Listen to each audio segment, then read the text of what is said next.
Hello everybody, welcome back to my channel and welcome back to another video that I love to do every single month, and that is to go ahead and take a peek at the new releases for next month.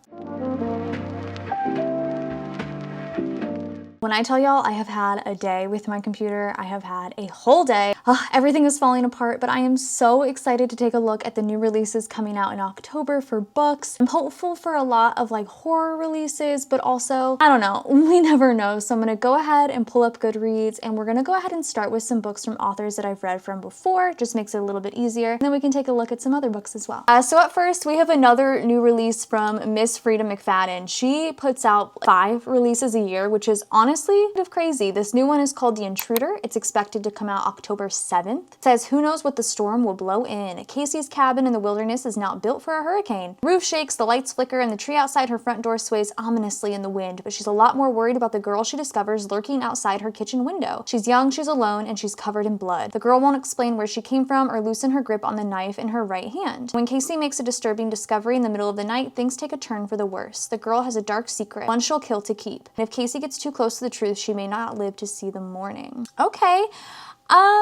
Honestly, I don't know. I've skipped a lot of Frida McFadden's releases. To be quite fair, I read the Housemaid trilogy. I didn't read anything beyond the 3. I read Never Lie. I enjoyed that. And I read The Inmate, and it was okay for me. I feel like a lot of her books follow the same formula, and I do find them to be very fun, kind of popcorn thrillers. Will I pick this one up? Honestly, probably not. But I am interested to see what other people think of it. Now, normally I don't talk about sequels or continuations of series. However, I do feel like this one needs to be mentioned, and that is Mate, which is the second in the, I guess, Bride duology now by Ali Hazelwood. This is also expected to come out October 7th. Like I said, it is the second. It follows Bride. It follows a human hybrid and an alpha where claw against the bonds of fate in the highly anticipated companion novel to the best-selling Bride. I'm not going to read too much of the synopsis, just in case you haven't read Bride yet and you may want to read it. There may be some spoilers in that. I'm thinking about reading it. I know I said after I finished Bride that I was okay. I didn't want to continue in this universe, but I don't know.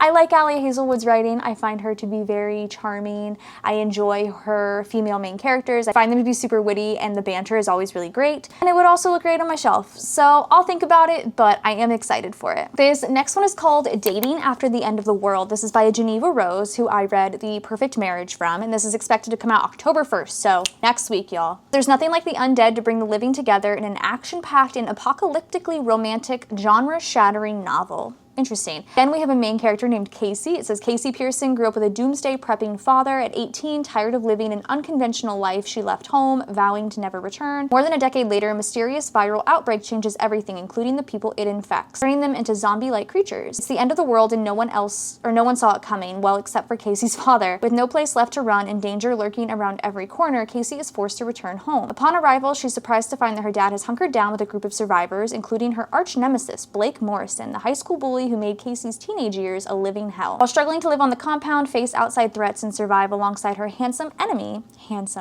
Casey will learn that although the world has ended, hers is just beginning. It is a paranormal, post-apocalyptic, zombie thriller romance. It honestly does sound kind of fun. I like the premise of that. Having, you know, for the forced proximity of being in this bunker together and enemies to lovers. And I also kind of like the side plot line of the zombies. Something I am interested in picking up. Like I said, I read Perfect Marriage from Geneva Rose. That was a thriller, and I really did enjoy that one. This one seems to be more of a paranormal romance, but I'm interested. I'm interested to see what happens, and it has a pretty high average rating so far for the early reviews. Looks like those are some of the only books that are being released by authors that I've read from before. There are some that are continuations of series or maybe collections and stuff, but none of those are super interesting, and I like to talk about the fun stuff. So let's move on to authors that I have not read from before. Okay, so I actually have read from this author before, but listen, I've never logged it on Goodreads because I read from this author in high school. This next book is called Remain, and it is a combination from Nicholas Sparks and M. Night Shyamalan, which is weird. I wouldn't have put those two together. This is expected to come out October 14th, and let's read about it, because when I saw those two names together, I said, Interesting. One-of-a-kind novel that grapples with the supernatural mysteries of life, death, and human connection. An unprecedented collaboration between the globally best-selling author of love stories like The Notebook and the renowned writer and director of blockbuster thrillers like The Sixth Sense. Yeah, I got that. When New York architect Tate Donovan arrives in Cape Cod to design his best friend's summer home, he is hoping to make a fresh start. Recently discharged from an upscale psychiatric facility where he was treated for acute depression, he is still wrestling with the pain of losing his beloved sister. Sylvia's deathbed revelation that she can see spirits who are still tethered to the living world, a gift that runs in their family, sits uneasily with Tate, who struggles to believe in more than what reason can explain. When he takes up residence at a historic bed and breakfast on the Cape, he encounters a beautiful young woman named Wren, who will challenge every assumption he has about his logical and controlled world. Tate and Wren find themselves forging an immediate connection, one that neither has ever experienced before. Tate gradually discovers that below the surface of Wren's idyllic small-town life, hatred, jealousy, and greed are festering, threatening their fragile relationship just as it begins to blossom. Tate realizes that in order to free Wren from an increasingly desperate fate, he will need to unearth the truth about her past before time runs out. A quest that will make him doubt whether we can ever believe the stories we tell about ourselves and the laws that govern our existence. Love, while transformative, can sometimes be frightening. So it says it's a paranormal mystery thriller romance. I'm gonna be really honest with you guys. I have no urge to read this. I am interested to see what others think, but I don't think I'll be picking this one up. Another one that I was interested in just based off of the author alone, this is called Gone Before Goodbye. Again, another collaboration between Reese Witherspoon and Harlan Coben. This is expected again October 14th. It says it's an unforgettable suspense novel that combines the storytelling talents of Academy Award-winning actor Reese Witherspoon and an internationally best-selling author Harlan Coben. Gone Before Goodbye is the story of a woman trapped in a deadly conspiracy where uncovering the truth could cost her everything. I love how one of the genres is book club. Interesting. Maggie is teetering on the brink. A highly skilled and renowned Army combat surgeon, she has always lived life at the edge where she could make the most impact, and it was all going to plan until it wasn't. Upside down after a devastating series of tragedies leads to her medical license being revoked, Maggie has lost her purpose, but not her nerve or her passion. At her lowest point, she is thrown a lifeline by a former colleague, an elite plastic surgeon whose anonymous clientele demand the best care money can buy, as well as absolute discretion. Halfway across the globe, sequestered in the lap of luxury and cutting-edge technology, one of the world's most mysterious men requires unconventional medical assistance. Desperate and one of the few surgeons in the world skilled enough to take this job, Maggie enters his realm of unspeakable opulence and fulfills her end of the agreement. When the patient suddenly disappears while still under her care, Maggie must become a fugitive herself, or she will be the next one who is ...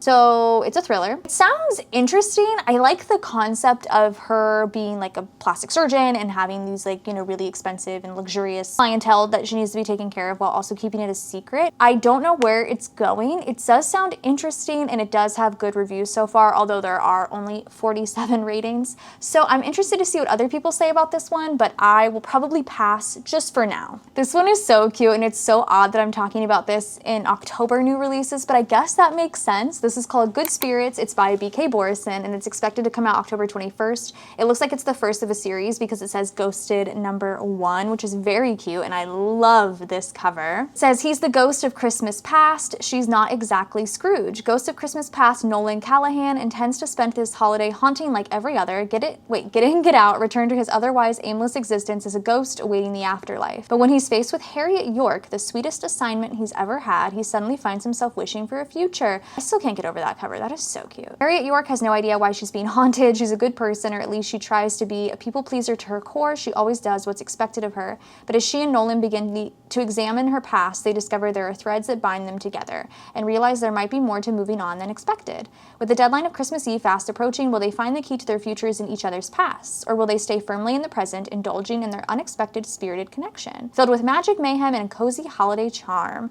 This sounds so cute. I love magical realism. I love a paranormal romance. I suppose it's paranormal. I think I will definitely read that just because it reminds me a lot of Ashley Poston, and I think that's really cute. So I will probably be reading this one. And also the fact that it's like the start of a series is pretty exciting. I adore this cover, and this is hopefully going to be an author I read from here soon, but this is called Hazelthorn, and it's by C.G. Drews. C.G. Drews wrote Don't Let the Forest In, which is on my October TBR, so I'm very excited for this one, and this is expected October 28th. It says Evander has lived like a ghost in the forgotten corners of the Hazelthorn estate ever since he was taken in by his reclusive billionaire guardian, Byron Lennox Hall. when he was a child. For his safety, Evander has been given 3 ironclad rules to follow. He can never leave the estate, he can never go into the gardens, and most importantly, he can never again be left alone with Byron's charming, underachieving grandson, Laurie. The last rule has been in place ever since Laurie tried to kill Evander 7 years ago, and yet somehow Evander is still obsessed with him. When Byron suddenly dies, Evander inherits Hazelthorne's immense Gothic mansion and acres of sprawling grounds along with the entirety of the Lennox Hall family's vast wealth. Evander's sure his guardian was murdered, and Laurie may be the only one who can help him find the killer before they come for Evander next. Perhaps even more concerning is how the overgrown garden is refusing to stay behind its walls, slipping its vines and spores deeper into the house with each passing day. As the family's dark secrets unravel alongside the growing horror of their terribly alive, bloodthirsty garden, Evander needs to find out what he's really inheriting before the garden demands to be fed once more. I think it sounds great. Like I said, I'm really excited to read Don't Let the Forest In. This is giving kind of the same vibes, and this cover is so good. I will definitely be picking this up. It is a YA horror. I tend to enjoy YA horror. I love this. I love the name of this. This is called Girl Dinner by Olivia Blake. It is expected October 21st. I feel like I just got a book this year by Olivia Blake. Didn't she just write Gifted and Talented? Or was that last year? I don't remember.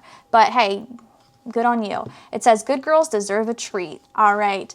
Every member of The House, the most exclusive sorority on campus, and all its alumni are beautiful, high-achieving, and universally respected. After freshman year, she would rather forget, sophomore Nina Carr knows being one of the chosen few accepted into the house is the first step in her path to the brightest possible future. Once she's taken into their fold, the house will surely ease her fears of failure and protect her from those who see a young woman on her own as easy prey. Meanwhile, adjunct professor Dr. Sloane Hartley is struggling to return to work after accepting a demotion to support her parents' new position at the cutthroat university. After 18 months at home with her newborn daughter, Sloane's clothes don't fit right, her girl dad husband isn't as present as he thinks he is, and even the few hours a day she's apart from her child fill her psyche with paralyzing ennui.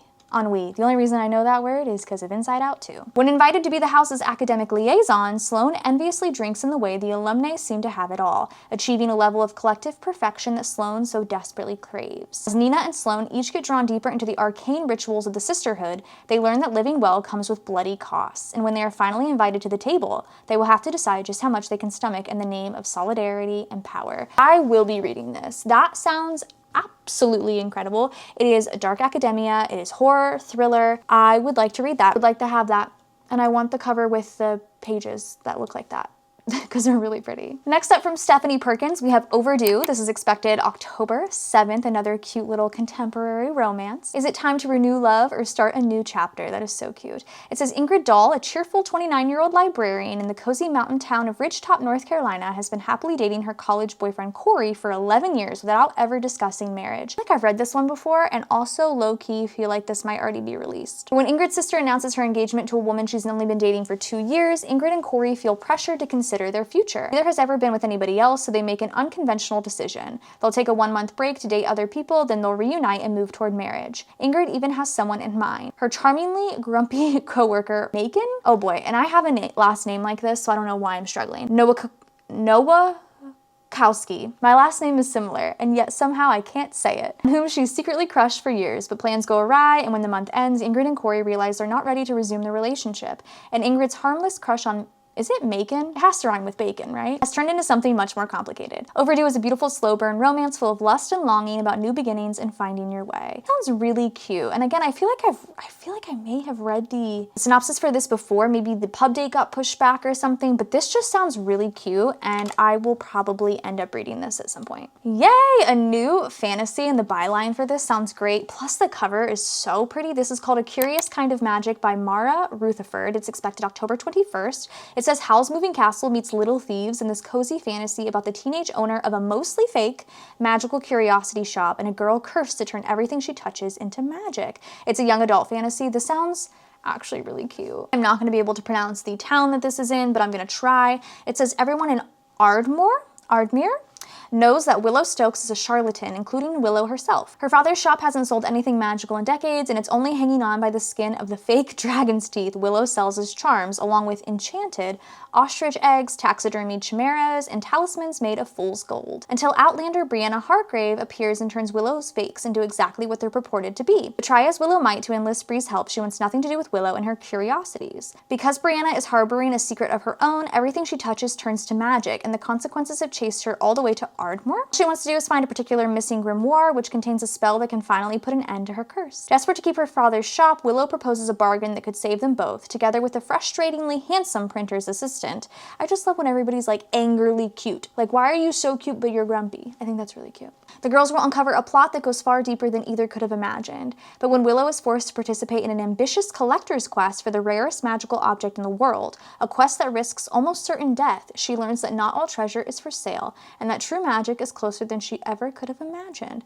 This sounds really cute. It is a YA cozy fantasy, but it sounds precious. I love this cover, and I love the idea of like a magical curiosity shop. I think that's really sweet. Now this I am really excited for. This is called Boomtown by Nick Stone. It's expected October 14th. It says Gillian Flynn's Gone Girl meets P-Valley in Nick Stone's adult thriller debut about two missing erotic dancers from Atlanta's most notorious gentlemen's club and the woman committed to finding them. It is a thriller, an adult thriller. I think it sounds great, and it's short. It's only 288 pages. I bet it's going to be amazing. It says when Damaris Charm Wilburn, a new daytime dancer, is missing for her shift at Boomtown, former headliner Micah Lyric Johansson suspects something more than a no-call, no-show. As Lyric's former headline partner and lover, Felice Lucky, I love how they all have their little names, also vanished under similar circumstances, Lyric decides she's going to find them. Delving deeper into Charm and Lucky's disappearances, Lyric uncovers a tangled web of deceit, privilege, and power. The line between friend and foe blurs, forcing Lyric to confront the question, is finding for these women worth the threat to her own life? This tantalizing thriller will take you on a heart-pounding and page-turning journey through the peaks and valleys of Atlanta's underworld. That sounds so interesting. Love the premise of that. I'll definitely see what reviews say, but I love that, and I love the name of it, and I love the setting, and it sounds so interesting. Another contemporary romance, y'all. I really don't see a lot of horror being released, and that is not fun. Not fun. This is called Some Kind of Famous, though, by Ava Wilder. This is expected October 28th. The cover for this is very cute. It says, in this steamy and emotional small-town romance, a disgraced ex-musician and a local handyman try to resist their growing attraction for each other until a broken-down house forces them together. It says it's been a decade since Merritt Valentine's peak as a celebrated singer-songwriter and her subsequent career-ending mental breakdown. Since then, she's abandoned the glitz of Los Angeles to move in with her sister Olivia in the sleepy Colorado ski town of Crested Peak, hoping to heal her lingering emotional wounds of the spotlight. Life in Crested Peak would be uncomplicated if not for Merritt's inconvenient crush on the local contractor and handyman Nicholas Petrakis. Nico is disarmingly handsome and too kind-hearted to ever be right for the complex and prickly Merritt. Though tempting, a fling with Nico would only bring the kind of drama Merritt has vowed to leave behind. After his last heartbreak, Nico is done dating his fellow townies. Still, he can't shake his fascination with the brilliant Merritt, even as he heeds their mutual friends' warnings to steer clear of her chaos. When Merritt needs help fixing up a house of her own, Nico is glad to be the only man for the job. As the two spend more time together, their mutual attraction sparking a deeper connection than either one expects. They're forced to confront the idea that they may have underestimated each other and themselves. Very cute. Looks like a very sweet contemporary romance. Honestly, probably pass. I hate the cover of this. This reminds me so much of like old thrillers, but you know what?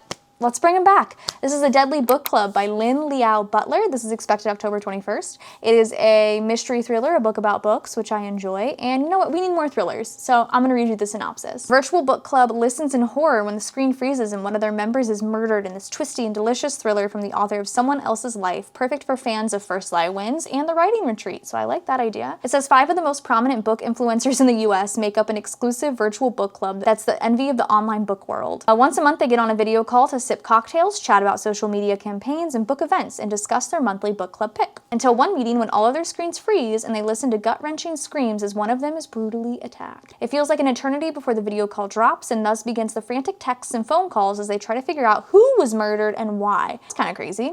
I figured they would see it, you know?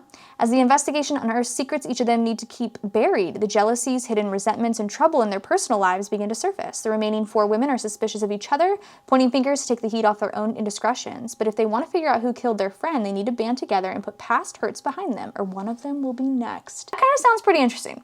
Not gonna lie, I hate the cover, but I think I could look past it. Just like the idea of, I don't know, I like the idea of it. We'll see though if I actually read it. Speaking of covers though, oh my god, I love this cover. This is called The Devil She Knows by Alexandria Bellfleur, expected October 21st. I don't know what it is, guys, but lately as I've been reading these synopses, I'm like, have I read these to you before? So if I have, just I'll pretend that I haven't and that the pub dates got pushed and I didn't forget. It says a down on her luck woman makes a deal with a crafty demon to win back her ex-girlfriend after a proposal gone awry, only to discover the girl of her dreams might be the devil she knows, from nationally best-selling author Alexandria Bellfleur. Samantha Cooper is having a day from hell. In less than 24 hours, her life is unraveled, leaving her single and with nowhere to live. Adding insult to injury, she's trapped in an elevator with a gorgeous woman claiming to be a demon. Daphne is not at all what Samantha expected from someone claiming to be an evil supernatural entity. She's pretty, witty, dressed in pink, and smells nice. And she's here to offer Samantha a deal she can't refuse. 6 wishes, that's a lot. In exchange for one tiny trade, Samantha's soul. There's a glaring loophole in their contract, one Samantha fully intends to exploit so she doesn't fork over her soul. After all, she only needs one wish to win her ex back. Bent to gather the last of the 1,000 souls she needs so that she can be free of her own devilish deal, Daphne grants each of Samantha's wishes with a twist, so that Samantha is forced to make another. As Samantha's wishes dwindle and Daphne offers her glimpses into the life she thought she wanted, the unlikely pair grow close. Perhaps the girl of Samantha's dreams is actually the stuff of nightmares. But Samantha and Daphne will have to outsmart the devil himself if they want a chance at happily ever after. I think that sounds really cute, and therefore I will be reading it. Oh, I love this cover. This is called The Graceview Patient by Caitlin Starling. It's expected to come out October 14th. It says misery meets invasion of the body snatchers in this genre-bending, claustrophobic hospital gothic. Interesting. Margaret lives with a rare autoimmune condition that has destroyed her life, leaving her isolated. It has no cure, but she's making do as best as she can until she's offered a fully paid-for spot in an experimental medical trial at Graceview Memorial. The conditions are simple. If grueling, she will live at the hospital as a full-time patient, subjecting herself to the near total destruction of her immune system and its subsequent regeneration. The trial will essentially kill most of her, but not all of her. But as the treatment progresses and her body begins to fail, she stumbles upon something sinister living and spreading within the hospital. Unsure of what's real and what is just medicine-induced delusion, Margaret struggles to find a way out as her body and mind succumb further to the darkness lurking throughout Graceview's halls. I will be reading that. I love a good psychological horror, and I think that sounds perfect. And I will also say I also love a synopsis that is so short. Another cute little contemporary romance that I actually think was already announced to potentially be a Book of the Month pick, so be on the lookout. This is Never Over by Claire Gilmore. It is expected October 28th. Maybe it's not a Book of the Month pick. Maybe it is. A swoony second chance romance where facing the one who broke your heart could be the thing that makes your dream come true. Oh. 25-year-old Paige Lancaster is one contract away from earning a living doing her favorite thing in the world, writing songs. A music industry professional suggests she might be holding back with her lyrics to lessen the heartbreak of an old flame. Paige doubts if her music is ready to be heard. In a rare impulsive move, Paige contacts Liam Bishop after 4 years of no contact to ask him for a small favor. Date her and then re-break her heart. Also, she can remember what those big song-worthy emotions felt like. Since Liam is the one who first set Paige on this career path, he hesitantly agrees. Across 3 months of Liam's summer work travel, the exes are forced to share hotel beds, rehash the past, and date in the present, all while navigating the building attraction between them they both swore was the one line of their agreement they wouldn't cross. But when it becomes near impossible not to act on their rippling chemistry, and as ever-intensifying feelings blur the lines of what's actually real and what's driven by the music, Paige and Liam will both have to decide what's more important, art for the sake of it or love over everything. This sounds really cute, like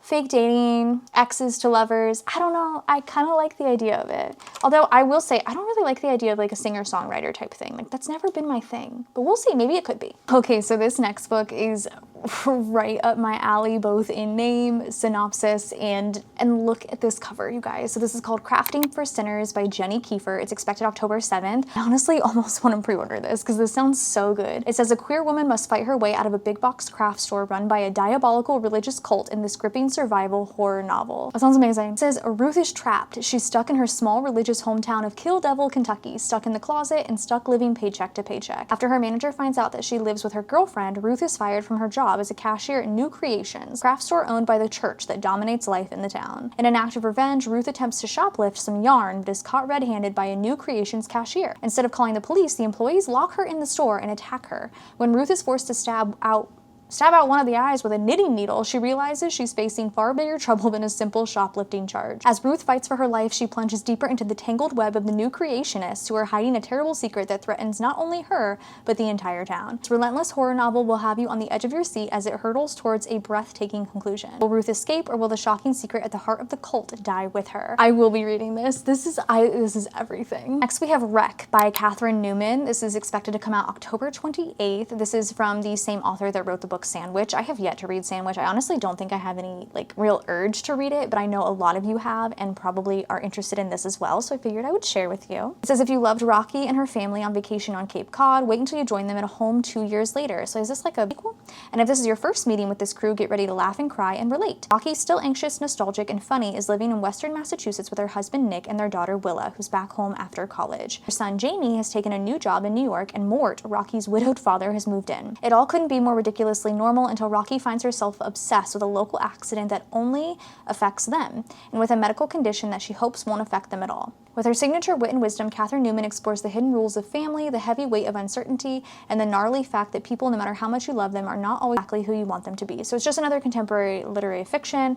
Again, I'm not too interested in it, but for those of you that may have read Sandwich and were interested, there's another one coming out. Another young adult thriller. This is called The Scammer by Tiffany D. Jackson. This is expected October 7th. I really like the cover for this one. It says, out from under her overprotective parents, Jordan is ready to kill it in pre-law at a prestigious historically black university in Washington, D.C. When her new roommate's brother is released from prison, the last thing Jordan expects is to come home and find the ex-convict on their dorm room sofa. But Devontae needs a place to stay while he gets back on his feet, and how could she say no to one of her new best friends? Devontae is older, as charming as he is intelligent, pushing every student he meets to make better choices about their young lives. But Jordan senses something sinister beneath his friendly advice and growing group of followers.